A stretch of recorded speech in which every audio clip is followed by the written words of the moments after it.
എല്ലാവർക്കും വേഗം വരുന്നവനായ യേശുക്രിസ്തുവിൻ്റെ നാമത്തിലുള്ള സ്നേഹവന്ദനങ്ങളെ അറിയിക്കുന്നു. ഞാൻ പാസ്റ്റർ അരുൺകുമാർ കൊട്ടാരക്കര. ഈ സമയം നിങ്ങളുമായി ഒരു ആത്മീയ ചിന്ത കൈമാറുവാൻ ഞാൻ ദൈവനാമത്തിൽ ആഗ്രഹിക്കുന്നു. സർവശക്തനായ ദൈവം അതിനായി ഇങ്ങനൊരു അവസരം എനിക്ക് നൽകിയതോർത്ത് ഞാൻ നന്ദിയോടെ കർത്താവിനെ സ്തുതിക്കുന്നു, സ്തോത്രം ചെയ്യുന്നു. വേഗത്തിൽ തന്നെ ഒരു ആത്മീയ ചിന്ത നിങ്ങളുമായി കൈമാറുവാൻ ഞാൻ ആഗ്രഹിക്കുന്നു. സോഷ്യൽ മീഡിയ വഴി എന്നെ ശ്രവിക്കുന്ന എല്ലാ പ്രിയപ്പെട്ടവർക്കും ഒരിക്കൽ കൂടെ ക്രിസ്തുവിൽ എൻ്റെ വന്ദനം അറിയിക്കുന്നു. ഇന്നത്തെ ചിന്തയ്ക്ക് ആധാരമായ ഒരു വാക്യം വായിക്കുന്നു. വിശുദ്ധ യോഹന്നാൻ എഴുതിയ സുവിശേഷം 1-ാം അധ്യായം അതിൻ്റെ 41-ാമത്തെ വാക്യം ഇങ്ങനെ വായിക്കുന്നു: അവൻ തൻ്റെ സഹോദരനായ ശീമോനെ ആദ്യം കണ്ട് അവനോട്, ഞങ്ങൾ മശിഹായെ എന്ന് വെച്ചാൽ ക്രിസ്തുവെ കണ്ടെത്തിയിരിക്കുന്നു എന്ന് പറഞ്ഞു. ഈ ഭാഗം എന്നെ ശ്രവിക്കുന്ന എല്ലാ പ്രിയപ്പെട്ടവർക്കും വളരെ വ്യക്തമായിട്ട് അറിയാൻ ഇടയുള്ള ഒരു ഭാഗമാണ്. യോഹന്നാൻ്റെ സുവിശേഷം 1-ാം അധ്യായം 41-ാമത്തെ ഭാഗം. പത്രോസ് അപ്പോസ്തലൻ്റെ സഹോദരനായ ആന്ത്രയോസ് സ്നാപക യോഹന്നാൻ്റെ ശിഷ്യനാണ്. അദ്ദേഹം തൻ്റെ ഗുരുവായിരിക്കുന്ന സ്നാപക യോഹന്നാനുമായി കടന്നു പോകുമ്പോൾ യേശുവിനെ സ്നാപക യോഹന്നാൻ തൻ്റെ ശിഷ്യന്മാർക്ക് പരിചയപ്പെടുത്തി കൊടുക്കുകയാണിത് ലോകത്തിൻ്റെ പാപം ചുമക്കുന്ന ദൈവത്തിൻ്റെ കുഞ്ഞാട് എന്ന് യേശുവിനെക്കുറിച്ച് പറഞ്ഞു കൊടുക്കുകയാണ് തൻ്റെ ശിഷ്യന്മാർക്ക്. അദ്ദേഹം യേശുവിനെക്കുറിച്ച് പറഞ്ഞ് മനസ്സിലാക്കുമ്പോൾ തന്നെ യേശുവിനെ അനുഗമിക്കുവാനും യേശുവിനെ കാണുവാനും യേശുവുമായി സംസാരിക്കുവാനൊക്കെ അന്ത്രയോസിനും കൂടെയുള്ളവർക്കും ഒരു താല്പര്യമുണ്ടായി. അങ്ങനെ അവർ യേശുവുമായി ഒരു രാത്രി ഇരുന്ന് സംസാരിക്കുന്ന സംഭാഷണങ്ങളൊക്കെ യോഹന്നാൻ്റെ സുവിശേഷത്തിൽ നമുക്ക് കാണുവാൻ കഴിയും. എന്നാൽ അതിനുശേഷം അന്ത്രയോസ് കടന്നു വന്ന് തൻ്റെ സഹോദരനായ ശീമോൻ പത്രോസിനോട്, ഞങ്ങൾ ന്യായപ്രമാണത്തിൽ പറയുന്ന മശിഹയെ എന്ന് വെച്ചാൽ ക്രിസ്തുവിനെ ഞങ്ങൾ കണ്ടെത്തിയിരിക്കുന്നു എന്ന് പത്രോസിനോട് പറയുകയാണ്. ഇന്നത്തെ ഒരു ചിന്തയ്ക്കൊരു തലക്കെട്ട് കൊടുക്കുകയാണെങ്കിൽ യേശുവിനെ കാണുക എന്നുള്ളതാണ്, ക്രിസ്തുവിനെ കാണുക എന്നുള്ളതാണ് എൻ്റെ മെസ്സേജിൻ്റെ തലക്കെട്ടായിട്ട് ഞാൻ കൊടുക്കാൻ ആഗ്രഹിക്കുന്നത്. യേശുവിനെ കാണുക, യേശുവിനെ കണ്ടു കഴിഞ്ഞാൽ ഒരു വ്യക്തിക്കുണ്ടാകുന്ന മാറ്റം. അപ്പോൾ ശീമോൻ യേശുവിൻ്റെ അടുക്കൽ കടന്നു വന്നിട്ട് യേശുവുമായി സംസാരിക്കുമ്പോൾ ശീമോൻ പത്രോസ് ആരായി തീരുമെന്നും ആരുടെ മകനാണ് എന്നെല്ലാം യേശു പത്രോസിനോട് പറയുന്നതായിട്ട് നമുക്ക് കാണുവാൻ കഴിയും. പക്ഷേ ആ സമയത്ത് പത്രോസ് ഇതൊന്നും അംഗീകരിക്കുവാനോ യേശുവിനെ പിന്തുടരുവാനോ ഒന്നും നിൽക്കുകയില്ല. അദ്ദേഹം മടങ്ങിപ്പോവുകയാണ് ചെയ്യുന്നത്. നാം സുവിശേഷങ്ങൾ വായിക്കുമ്പോൾ മത്തായി, മർക്കോസ്, ലൂക്കോസ്, യോഹന്നാൻ ഈ സുവിശേഷങ്ങളൊക്കെ വായിക്കുമ്പോൾ യേശുവിൻ്റെ ശിഷ്യന്മാരുടെ യേശുവിനെ അനുഗമിച്ച രീതികളെക്കുറിച്ചൊക്കെ നമുക്ക് കാണുവാൻ കഴിയും. എന്നാൽ യേശു ഈ ഭൂമിയിൽ ജീവിച്ച 33.5 വർഷം, അതിൽ 3.5 വർഷമാണ് യേശു തൻ്റെ പരസ്യ ശുശ്രൂഷയ്ക്ക് വേണ്ടി ഈ ഭൂമിയിൽ ചെലവിട്ടത്. സുവിശേഷങ്ങൾ വായിക്കുമ്പോൾ നമുക്കിങ്ങനെ കാണുവാൻ കഴിയും, യേശുവോ താൻ തൻ്റെ പ്രവർത്തികൾ ആരംഭിക്കുമ്പോൾ ഏകദേശം 30 വയസ്സായിരുന്നു. അപ്പോൾ ഈ 30 വയസ്സിന് ശേഷം യേശു തൻ്റെ ശുശ്രൂഷ ആരംഭിക്കുമ്പോൾ യേശുവിനെ കണ്ട അനേകം പ്രിയപ്പെട്ടവരുണ്ട്. നമുക്കറിയാം, യേശുവിനെ അനുഗമിച്ചവരിൽ ഒട്ടനവധി പേര് യേശുവിൻ്റെ ചുറ്റും നിൽക്കുമ്പോൾ അല്ലെങ്കിൽ യേശുവിനെ അനുഗമിച്ചു പോകുമ്പോൾ യേശുവിനെ മറ്റൊരാൾക്ക് കാണാൻ കഴിയാത്തത്ര രീതിയിൽ പുരുഷാരവും സ്ത്രീകളുമൊക്കെ യേശുവിനെ അനുഗമിച്ചിട്ടുണ്ട്. അവരെല്ലാം അക്ഷരീകമായി യേശുവിനെ കണ്ടിട്ടുമുണ്ട്. ഈ യേശുവിനെ കണ്ട എല്ലാ പ്രിയപ്പെട്ടവർക്കും ജീവിതത്തിൽ മാറ്റം വന്നിട്ടില്ല. അതാണ് ഞാൻ ഇന്നത്തെ ചിന്തയ്ക്ക് പറയാൻ ആധാരമായി എടുക്കുന്നത്. യേശുവിനെ കാണുക, യേശുവിനെ കണ്ടു കഴിഞ്ഞാൽ മറ്റുള്ളവരുടെ ജീവിതത്തിലുണ്ടാകുന്ന വ്യത്യാസങ്ങൾ. അങ്ങനെ യേശുവിനെ അനുഗമിച്ചതും യേശുവിനെ കണ്ടതുമായ അനേകം പ്രിയപ്പെട്ടവരുണ്ട് എങ്കിലും അവരുടെ ജീവിതത്തിലൊന്നും വലിയ വ്യത്യാസം വന്നിട്ടില്ല. പത്രോസ് യേശുവിനെ കണ്ട് യേശുവിൻ്റെ ആലോചനകൾ കേട്ട്, യേശു പറഞ്ഞ ദൂതുകൾ കേട്ട് പത്രോസ് മടങ്ങിപ്പോവുകയാണ്. അതിനുശേഷം വളരെ നാളുകൾക്ക് ശേഷം പത്രോസ് തൻ്റെ ജീവിതത്തിൻ്റെ മേഖലകളിൽ, പ്രത്യേകിച്ചും അദ്ദേഹം ഒരു മത്സ്യബന്ധന തൊഴിലാളിയാണ്, അങ്ങനെ ആയിരിക്കുമ്പോൾ ഒരു രാത്രി മുഴുവനും താൻ അധ്വാനിച്ചതിന് ശേഷം ഒന്നും ലഭിക്കാത്തവനായി നിരാശപ്പെട്ട് അവിടേക്ക് യേശു കടന്നു വരുന്നതായിട്ടൊരു ഭാഗം നമുക്ക് സുവിശേഷങ്ങൾ വായിക്കുമ്പോൾ കാണുവാൻ കഴിയും. യേശു അവിടേക്ക് കടന്നു വന്നിട്ട് പത്രോസിനോട് പറയുകയാണ്, ഈ നിൽക്കുന്ന ജനത്തോട് ദൈവരാജ്യത്തെക്കുറിച്ച് സംസാരിക്കാൻ അല്പസമയത്തേക്ക് പത്രോസിൻ്റെ പടക് എനിക്ക് ആവശ്യമുണ്ട് എന്ന് യേശു പറയുകയാണ്. ആ പറഞ്ഞത് കേട്ട് പത്രോസ് തൻ്റെ പടക് യേശുവിന് വിട്ടുകൊടുക്കുന്നു. അപ്പോൾ യേശുവിന് തൻ്റെ പടക് വിട്ടുകൊടുക്കാൻ കാരണം പത്രോസിന് യേശുവിനെ നേരത്തെ അറിയാം. നാം യോഹന്നാൻ്റെ സുവിശേഷത്തിൽ 1-ാം അധ്യായത്തിൽ അത് വായിച്ചു. കാരണം അന്ത്രയോസ് പത്രോസിനെ യേശുവിനെ പരിചയപ്പെടുത്തി കൊടുക്കുന്ന കാര്യങ്ങൾ നമ്മൾ വായിച്ചു. യേശുവുമായി സംസാരിച്ച കാര്യങ്ങളൊക്കെ നമുക്കറിയാം. അപ്പോൾ യേശുവുമായിട്ടൊരു നല്ല പരിചയം പത്രോസിനുണ്ടായതുകൊണ്ട് യേശു ചോദിച്ചപ്പോൾ തന്നെ പത്രോസ് തൻ്റെ പടക് വിട്ടുകൊടുത്തു. ദൈവരാജ്യത്തെക്കുറിച്ചുള്ള ഒട്ടനവധി മാർമികമായ സത്യങ്ങൾ ചുറ്റും കൂടി നിൽക്കുന്ന ജനത്തോട് യേശു സംസാരിച്ച അനന്തരം പത്രോസിനോട് പറയുകയാണ്, നീ ആഴത്തിലേക്ക് വല വീശേണ്ടതിന്, മീൻപിടുത്തത്തിന് വേണ്ടി വലയിറക്കാൻ പത്രോസിനോട് പറയുകയാണ്. അപ്പോൾ പത്രോസ് യേശുവിനോട് പറയുന്നു, ഞങ്ങൾ രാത്രി മുഴുവനും അധ്വാനിച്ചു, എന്നിട്ടും ഒന്നും കിട്ടിയിട്ടില്ല.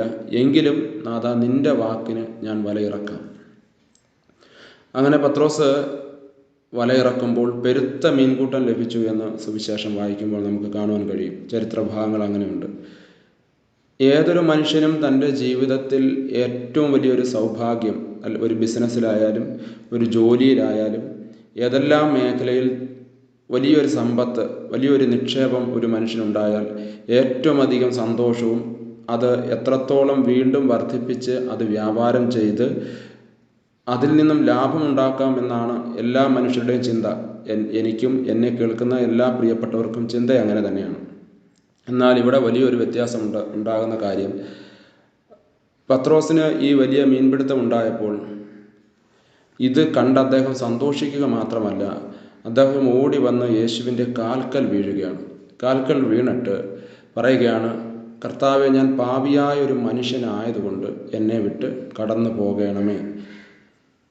നമ്മുടെ ചിന്തയുടെ ഏറ്റവും കാതലായ ഒരു വിഷയം ഇവിടെയാണ്, യേശുവിനെ കാണുക എന്നുള്ളത്.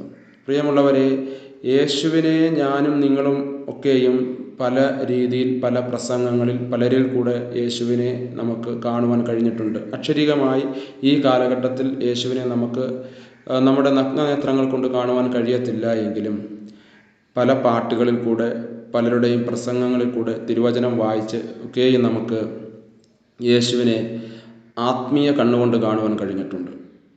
അങ്ങനെ കണ്ടവർക്കെല്ലാം ജീവിതത്തിൽ വ്യത്യാസം വന്നിട്ടുണ്ടോ എന്നുള്ളതാണ് നാം ചിന്തിക്കേണ്ടത്. ഇവിടെ പത്രോസിൻ്റെ ജീവിതത്തിൽ വലിയ സന്തോഷമുണ്ടായ ആ നിമിഷം, ജീവിതത്തിൽ വലിയ ലാഭമുണ്ടായ ആ നിമിഷം അദ്ദേഹം യേശുവിനോട് പറയുകയാണ്, ഞാൻ പാപിയായ ഒരു മനുഷ്യനാണ്. യഥാർത്ഥമായി ഒരു മനുഷ്യൻ യേശുവിനെ കണ്ടാൽ അവൻ്റെ ജീവിതത്തിൽ വലിയ ചേഞ്ച് ഉണ്ടാകും. അതാണ് പത്രോസിൻ്റെ ചരിത്രം നമ്മെ പഠിപ്പിക്കുന്നത്. യേശുവിനെ കണ്ടു കഴിഞ്ഞാൽ തൻ്റെ പാപത്തെക്കുറിച്ചുള്ള ബോധ്യം നമുക്ക് ഉണ്ടാകും.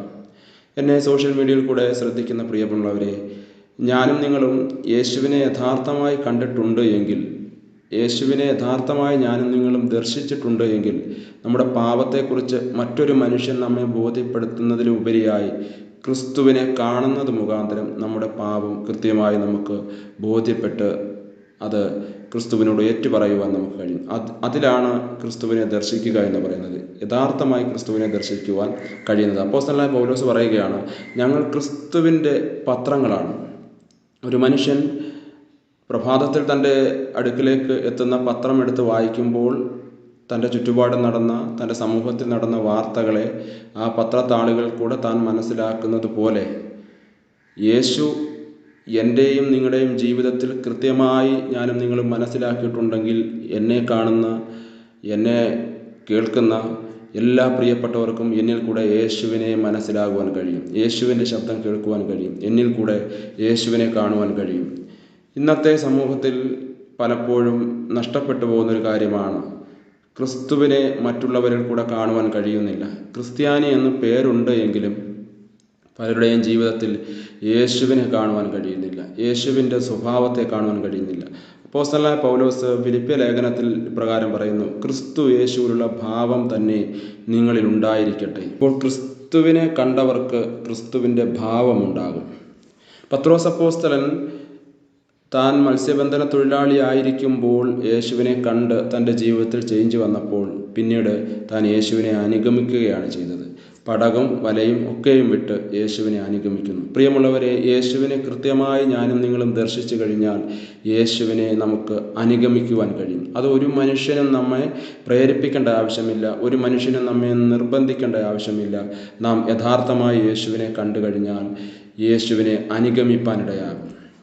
വേദപുസ്തകം നാം പഠിക്കുമ്പോൾ ഒട്ടനവധി ഭാഗങ്ങളിൽ ക്രിസ്തുവിനെ കണ്ട അനേക വ്യക്തികളെ, യഥാർത്ഥമായി യേശുവിനെ കണ്ട് ആവശ്യബോധത്തോടെ യേശുവിനെ കണ്ട് യേശുവിനെ നോക്കിയവരുടെ ജീവിതത്തിലൊക്കെയും മാറ്റം വന്നിട്ടുണ്ട്. നമുക്കറിയാം, ലൂക്കോസിൻ്റെ സുവിശേഷം നാം വായിക്കുമ്പോൾ സക്കായി എന്ന ഒരു മനുഷ്യനെ നമുക്കവിടെ കാണുവാൻ കഴിയും. അദ്ദേഹം യേശു എങ്ങനെ ഉള്ളവൻ എന്ന് കാണുവാനാണ് ആഗ്രഹിച്ച് കാട്ടത്തിയുടെ മുകളിൽ കയറിയിരിക്കുന്നത്. കാരണം അത്രത്തോളം പുരുഷാരം യേശുവിനെ ചുറ്റിയുണ്ട്. തന്നെയുമല്ല, സക്കായി വളർച്ചയിൽ കുറിയവനാണ്. ഈ കാരണങ്ങൾ, ഈ പ്രശ്നങ്ങളൊക്കെ കൊണ്ട് അദ്ദേഹത്തിന് ദൂരെ നിന്ന് യേശുവിനെ കാണുവാൻ കഴിയുന്നില്ല.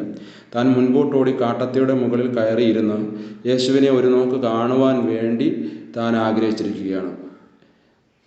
അങ്ങനെ ഇരിക്കുമ്പോൾ യേശു ആ വഴി വന്നിട്ട് കാട്ടത്തിയുടെ അടുക്കൽ വന്നിട്ട് യേശു പറയുകയാണ്, സക്കായിയെ, നീ വേഗം ഇറങ്ങി വാ, ഞാൻ ഇന്ന് നിന്റെ വീട്ടിലാണ് പാർക്കുവാൻ ആഗ്രഹിക്കുന്നത്. സക്കായി പാപിയായ ഒരു മനുഷ്യനാണ് എന്ന് യേശുവിൻ്റെ ആ സംസാരത്തിൽ, യേശുവിൻ്റെ ആ ദർശനത്തിൽ, അതായത് സക്കായി യേശുവിനെ കാണുന്ന ആ ഒരു സമയത്ത് സക്കായിക്ക് മനസ്സിലാകുകയാണ്, ഞാൻ പാപിയായ മനുഷ്യനാണ്. എൻ്റെ ജീവിതത്തിൽ ഞാൻ മറ്റുള്ളവരിൽ നിന്ന് നിയമത്തിന് വിപരീതമായി, അല്ലെങ്കിൽ ഒരു മനുഷ്യരിൽ നിന്ന് പിരിക്കേണ്ട ടാക്സിൽ അധികമായി പിരിച്ചെടുത്തത് എൻ്റെ പക്കലുണ്ട്. അത് അന്യായമായിട്ടുള്ളതാണ്. അത് ഞാൻ ചെയ്ത തെറ്റാണ്. മറ്റുള്ളവരിൽ നിന്ന് അധികമായിട്ട് എന്തെങ്കിലും വാങ്ങിയിട്ടുണ്ടെങ്കിൽ അതെല്ലാം ഞാൻ മടക്കി കൊടുക്കാം. ഇതൊന്നും യേശു പറഞ്ഞിട്ടില്ല. ഞാൻ ഇന്ന് നിൻ്റെ വീട്ടിൽ പാർക്കുവാൻ പോകുന്നു എന്ന് മാത്രമേ യേശു പറഞ്ഞിട്ടുള്ളൂ. പക്ഷേ ആ ഒരു വാക്കിൽ സക്കായിക്ക് തൻ്റെ ജീവിതത്തിലെ പാപങ്ങളെ ബോധ്യം വരികയാണ്. അവിടെയാണ് യേശുവിനെ ദർശിക്കുക എന്നുള്ളതിൻ്റെ പ്രസക്തി ഏറ്റവും അധികമായി വരുന്നത്. സക്കായി യേശുവിനെ കണ്ട മാത്രയിൽ തൻ്റെ പാപത്തെക്കുറിച്ചും തൻ്റെ ജീവിത ശൈലിയെക്കുറിച്ചും താൻ എന്താണ് എന്നുള്ളതിനെക്കുറിച്ചുള്ള ഒരു അവബോധം സക്കായിയുടെ ഉള്ളിലേക്ക് കടന്നു വരികയാണ്. എന്നെ കേൾക്കുന്ന പ്രിയമുള്ളവരെ, ഞാനും നിങ്ങളും യേശുവിനെ അനുഗമിക്കുന്നവരാണ്, യേശുവിനെ പിൻപറ്റുന്നവരാണ്, യേശുവിനെ കണ്ടു എന്ന്, ആത്മാവിൽ കണ്ടു എന്ന് അഭിമാനിക്കുന്നവരാണ്. പക്ഷേ ഒരു കാര്യം, എൻ്റെയും നിങ്ങളുടെയും ജീവിതം കണ്ട്, എൻ്റെയും നിങ്ങളുടെയും നിലവാരം കണ്ട്, എൻ്റെയും നിങ്ങളുടെയും ആത്മീയ മേഖലകൾ കണ്ട് ആരുടെയെങ്കിലും ജീവിതത്തിൽ ചേഞ്ച് വരുന്നില്ല എങ്കിൽ യഥാർത്ഥമായി ഞാനും നിങ്ങളും യേശുവിനെ കണ്ടിട്ടില്ല എന്നുള്ളതാണ് അതിൻ്റെ മാർമികമായ സത്യം. അത് ഒരു മനുഷ്യൻ നമ്മുടെ അടുക്കൽ വന്ന് ദൂത് പറയേണ്ടതോ ആലോചന പറയേണ്ടതോ ആവശ്യമില്ല. യഥാർത്ഥമായി ഞാനും നിങ്ങളും യേശുവിനെ കാണുകയാണ് എങ്കിൽ, യേശുവിനെ ദർശിച്ചിട്ടുണ്ട് എങ്കിൽ തീർച്ചയായും ആ ജീവിതത്തിൻ്റെ ശൈലികൾ നമ്മുടെ ജീവിതത്തിൽ കടന്നു വരും. അങ്ങനെ യേശുവിനെ ദർശിക്കുന്ന ഏതൊരു മനുഷ്യനും അവൻ്റെ ജീവിതത്തിൽ മാറ്റം വരുവാനിടയാകും. പലവിധമായ പ്രശ്നങ്ങളിൽ കൂടെ കടന്നു പോകുന്ന ഏതെങ്കിലും പ്രിയപ്പെട്ടവർ എന്നെ ശ്രവിക്കുന്നുണ്ടെങ്കിൽ, പ്രിയമുള്ളവരെ, നിങ്ങൾ ഏത് അനുഭവത്തിൽ കൂടെ കടന്നു പോയാലും, ഏത് വേദനയുടെ അനുഭവങ്ങളിൽ കൂടെ കടന്നു പോയാലും, നിങ്ങളെക്കൊണ്ട് പരിഹരിക്കുവാൻ കഴിയാത്ത ഏത് അനുഭവങ്ങളിൽ കൂടെ, ജീവിത നിലവാരങ്ങളിൽ കൂടെ നിങ്ങൾ കടന്നു പോകുന്നുവെങ്കിലും, ഇന്ന് ഈ സമയം ഈ മെസ്സേജിൽ കൂടെ എനിക്ക് പറയുവാനുള്ളത്, യേശുവിനെ നിങ്ങൾ ദർശിച്ചു കഴിഞ്ഞാൽ, യേശുവിനെ നിങ്ങൾ കണ്ടു കഴിഞ്ഞാൽ, യേശുവിനെ നിങ്ങൾ കേട്ട് കഴിഞ്ഞാൽ നിങ്ങളുടെ ജീവിതത്തിൽ മാറ്റമുണ്ടാകുവാനിടയായിത്തീരും. യേശുവിനെ നമുക്ക് എങ്ങനെ കാണുവാൻ കഴിയും? യേശുവിനെ നമുക്ക് തിരുവെഴുത്തുകളിൽ കൂടെ കാണുവാൻ കഴിയും. വിശുദ്ധ വേദപുസ്തകത്തിൽ യേശു ക്രിസ്തുവിനെ കൃത്യമായി നമുക്ക് വരച്ചു കാട്ടിയിരിക്കുന്നു. ഗലാത്യ ലേഖനത്തിൽ അപ്പോസ്തലനായ പൗലോസ് പറയുകയാണ്, ഹാ ബുദ്ധിയില്ലാത്ത ഗലാത്യരെ, യേശു ക്രിസ്തുവിനെ ക്രൂശിക്കപ്പെട്ടവനായി നിങ്ങളുടെ കണ്ണിൻ മുമ്പിൽ വരച്ച് കിട്ടിയിരിക്കെ നിങ്ങളെ ക്ഷുദ്രം ചെയ്ത് മയക്കിയതാർ. അതായത് വിശുദ്ധ വേദപുസ്തകത്തിൽ കൂടെ നമുക്ക് ക്രിസ്തുവിനെ കൃത്യമായി വരച്ച് കാട്ടിയിരിക്കുകയാണ്. ഏതൊരു മനുഷ്യനും യേശുവിനെ ദർശിക്കണമെന്ന് അവൻ്റെ ഉള്ളിൽ ഒരാഗ്രഹം വന്നു കഴിഞ്ഞാൽ, യോഹന്നാൻ്റെ സുവിശേഷത്തിൽ പറയുന്നു, യേശുവിനെ കൈക്കൊണ്ട് യേശുവിൻ്റെ നാമത്തിൽ വിശ്വസിക്കുന്ന ഏതൊരു മനുഷ്യനും ദൈവമക്കളാകുവാൻ യേശു അധികാരം കൊടുത്തു. അപ്പം ദൈവത്തിൻ്റെ മക്കളായി തീരുവാൻ നാം ഇരിക്കുന്ന ഇടത്ത് ഇരുന്നു കൊണ്ട്, നാം നിൽക്കുന്ന ഇടത്ത് നിന്നുകൊണ്ട് നാം ഈ ആയിരിക്കുന്ന ഏത് മേഖലയിൽ നിന്നും കർത്താവെ അങ്ങൻ്റെ ഹൃദയത്തിലേക്ക് വരണമേ, അങ്ങൻ്റെ ഭവനത്തിലേക്ക് വരണമേ, അങ്ങനെ നമ്മുടെ ഹൃദയം കൊണ്ട് പറയുന്ന ഏതൊരു മനുഷ്യൻ്റെ അടുക്കിലേക്കും ക്രിസ്തു കടന്നു വരും. വെളിപ്പാട് പുസ്തകത്തിൽ പറയുന്നു, ഞാൻ വാതിൽക്കൽ നിന്ന് മുട്ടുന്നു. ഹൃദയത്തിൻ്റെ വാതിൽക്കൽ നിന്ന് യേശു ഇന്നും നമ്മുടെ ഹൃദയത്തിൻ്റെ വാതിൽക്കൽ നിന്ന് മുട്ടിക്കൊണ്ടിരിക്കുകയാണ്. നാം നമ്മുടെ ഹൃദയത്തിൻ്റെ വാതിൽ തുറന്ന് യേശുവിനെ നമ്മുടെ ഹൃദയത്തിലേക്ക് ക്ഷണിച്ചാൽ, നമ്മുടെ ഭവനത്തിലേക്ക് ക്ഷണിച്ചു കഴിഞ്ഞാൽ തീർച്ചയായും നമ്മുടെ ജീവിതത്തിൽ വലിയ ചേഞ്ച് ഉണ്ടാകും, നമ്മുടെ ഭവനത്തിൽ വലിയ ചേഞ്ച് ഉണ്ടാകും, നമ്മുടെ സമൂഹത്തിൽ വലിയ ചേഞ്ച് ഉണ്ടാകും. അങ്ങനെയെങ്കിൽ ക്രിസ്തുവിനെ ദർശിച്ച ഏതൊരു മനുഷ്യനും തൻ്റെ സമൂഹത്തിൽ വലിയ സാക്ഷ്യമുണ്ടാകും. അങ്ങനെ അവരിൽ കൂടെ വലിയ കാര്യങ്ങൾ ദൈവത്തിന് ഈ ലോകത്തിൽ, ഈ ഭൂമിയിൽ ചെയ്തെടുക്കുവാനും കഴിയും. യേശു ഒരിക്കൽ പ്രകാരം പറയുവാനിടയായിത്തീർന്നു, നിങ്ങൾ ചെയ്യുന്ന നന്മ പ്രവർത്തികൾ കണ്ടിട്ട് മറ്റുള്ളവർ സ്വർഗസ്ഥനായ നിങ്ങളുടെ പിതാവിനെ പുകഴ്ത്തുവാനിടയായിത്തീരും. നമ്മുടെ നന്മ പ്രവർത്തികളാണ് നമ്മെ ക്രിസ്തുവിനെ കണ്ടോ ഇല്ലയോ എന്നുള്ളത് തെളിയിക്കുന്നത്. നമ്മുടെ പ്രവർത്തികൾ മുഖാന്തരമാണ്. യാക്കോബിൻ്റെ ലേഖനത്തിൽ പറയുന്നു, പ്രവൃത്തിയില്ലാത്ത വിശ്വാസം ചത്തതാണ്. അപ്പോൾ യേശുവിനെ കണ്ട ഒരു മനുഷ്യന് അവൻ്റെ ജീവിതത്തിൽ വലിയ ചേഞ്ചുകൾ ഉണ്ടാകും, അവൻ്റെ ജീവിത ശൈലി മാറും, അവൻ്റെ പാപ ചിന്തകൾ മാറും, പാപ സ്വഭാവങ്ങളൊക്കെ മാറുവാനിടയായിത്തീരും. അങ്ങനെയെങ്കിൽ പ്രിയമുള്ളവരെ, നമ്മുടെ ജീവിതത്തിൽ ക്രിസ്തുവിനെ വേണ്ടും പോലെ ദർശിച്ചിട്ടില്ല എങ്കിൽ ഈ ദിവസങ്ങളിൽ അതിനായിട്ട് നമുക്ക് നമ്മെ തന്നെ സമർപ്പിച്ചു കൊടുക്കാം. ഒരു കാര്യം കൂടെ പറയട്ടെ. ശൗൽ എന്ന മനുഷ്യൻ ക്രിസ്തു സഭയെ ഏറ്റവും അധികമായി ഉപദ്രവിച്ചൊരു മനുഷ്യനാണ്. യേശുവിൻ്റെ നാമം വിളിക്കുന്ന ഏതൊരു മനുഷ്യനെയും മുടിച്ചു കളയുവാൻ വേണ്ടി അപ്പോസ്തല പ്രവർത്തികളുടെ ചരിത്ര പുസ്തകങ്ങൾ നമ്മൾ വായിക്കുമ്പോൾ നമുക്കത് മനസ്സിലാകും. യേശുവിൻ്റെ നാമത്തെ അംഗീകരിക്കുന്ന ഏത് മനുഷ്യനെയും ഉപദ്രവിച്ച് കൊന്നുകളഞ്ഞ് മുടിച്ചു പോകുന്ന ഈ മനുഷ്യൻ ദമസ്കോസിൻ്റെ പടിവാതിക്കൽ വെച്ച് സൂര്യനെ വെല്ലുന്നതായ ഒരു പ്രകാശം തന്നെ ചുറ്റുമിന്നിയപ്പോൾ അവിടെ നിലത്ത് വീണ ആ മനുഷ്യൻ ക്രിസ്തു ദർശനം തൻ്റെ ജീവിതത്തിൽ ഉണ്ടായപ്പോൾ തൻ്റെ ജീവിതത്തിൽ ഒത്തിരി ചേഞ്ച് ഉണ്ടാകുവാനിടയായി.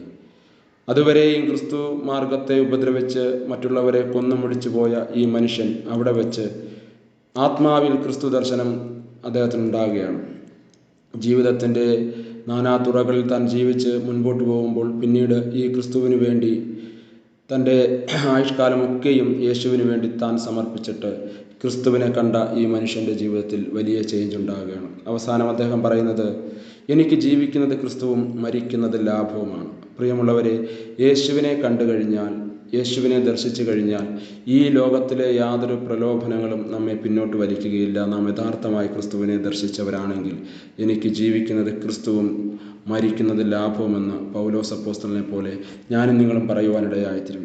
ജീവിതത്തിൻ്റെ ഏതെങ്കിലും മേഖലയിൽ വിഷമത്തോടെ ഭാരത്തോടെ എന്നെ ശ്രവിക്കുന്ന ഏതെങ്കിലും പ്രിയപ്പെട്ടവരുണ്ടെങ്കിൽ, പ്രിയമുള്ളവരെ, നിങ്ങളുടെ ജീവിതത്തിൽ യേശുവിനെ ഒരിക്കലെങ്കിലും ദർശിപ്പാൻ ഈ പ്രസംഗം മുഖാന്തരം, ഈ ചിന്ത മുഖാന്തരം ഇടയായിത്തീരട്ടെ. യേശുവിനെ നമുക്ക് എങ്ങനെ ദർശിക്കാം? തിരുവചനം വായിക്കുക. തിരുവചനത്തിൻ്റെ വായനയിൽ കൂടെ നമുക്ക് ക്രിസ്തുവിനെ ദർശിക്കുവാൻ കഴിയും. ക്രിസ്തു നമ്മുടെ ഹൃദയത്തിലേക്ക് വരും, ക്രിസ്തു നമ്മുടെ ഭവനത്തിലേക്ക് വരും. ആ ക്രിസ്തു നമ്മുടെ ജീവിതത്തിൽ വലിയ ചേഞ്ച് ഉണ്ടാക്കുവാനിടയായിത്തീരും. എന്നെ കേൾക്കുന്ന ഏതെങ്കിലും പ്രിയപ്പെട്ടവർ തങ്ങളുടെ ജീവിതത്തിൻ്റെ മേഖലകളിൽ വിഷമത്തോടെ ഭാരത്തോടെ വേദനയോടെ ആയിരിക്കുന്നെങ്കിൽ ഈ ദിവസങ്ങളിൽ നിങ്ങളുടെ ജീവിതത്തിലേക്ക് ക്രിസ്തുവിൻ്റെ അളവറ്റ സ്നേഹം നിങ്ങളുടെ ഹൃദയത്തിലേക്ക് ഇറങ്ങി വരുവാൻ ഞാൻ ഈ നിമിഷം പ്രാർത്ഥിക്കുകയാണ്. അപ്പോൾ തന്നെ ക്രിസ്തുവിലുള്ള യഥാർത്ഥമായൊരു ദർശനം നിങ്ങൾക്ക് പ്രാപിക്കുവാൻ വേണ്ടി ഞാൻ ഈ നിമിഷം പ്രാർത്ഥിക്കുകയാണ്. ദൈവാത്മാവ് നിങ്ങളുടെ ഹൃദയങ്ങളിലേക്ക് ഇറങ്ങി ദൈവികമായ പരിജ്ഞാനത്താൽ, ദൈവികമായ സമാധാനത്താൽ കർത്താവ് നിങ്ങളുടെ ഹൃദയങ്ങളെ നിറയ്ക്കുവാനിടയായി തീരട്ടെ. ഈ ദിവസങ്ങളിൽ യേശുവിനെ തങ്ങളുടെ ജീവിതത്തിൽ കൃത്യമായി ദർശിക്കുവാനുള്ള ഒരു ഭാഗ്യം എല്ലാ പ്രിയപ്പെട്ടവർക്കും ഉണ്ടാകട്ടെ. അതുപോലെ യേശുവിനെ കണ്ട് യേശുവിനെ അനുഗമിക്കുന്ന പ്രിയമുള്ളവർക്ക് അവരുടെ ജീവിതത്തിൽ എല്ലാ ആത്മീയ ഭൗതിക നന്മകളും നൽകി കർത്താവ് ഈ സമയം അനുഗ്രഹിക്കട്ടെ എന്ന് ഞാൻ ആശംസിക്കുന്നു. സർവശക്തനായ ദൈവം ഈ മെസ്സേജ് കേട്ട എല്ലാ പ്രിയപ്പെട്ടവരെയും കുടുംബമായി അനുഗ്രഹിക്കട്ടെ എന്നും ആശംസിച്ച് ഞാൻ എൻ്റെ ഈ ഷോർട്ട് മെസ്സേജ് ഇവിടെ അവസാനിപ്പിക്കുന്നു. സർവശക്തനായ ദൈവം എല്ലാവരെയും അനുഗ്രഹിക്കുമാറാകട്ടെ. ആമേൻ.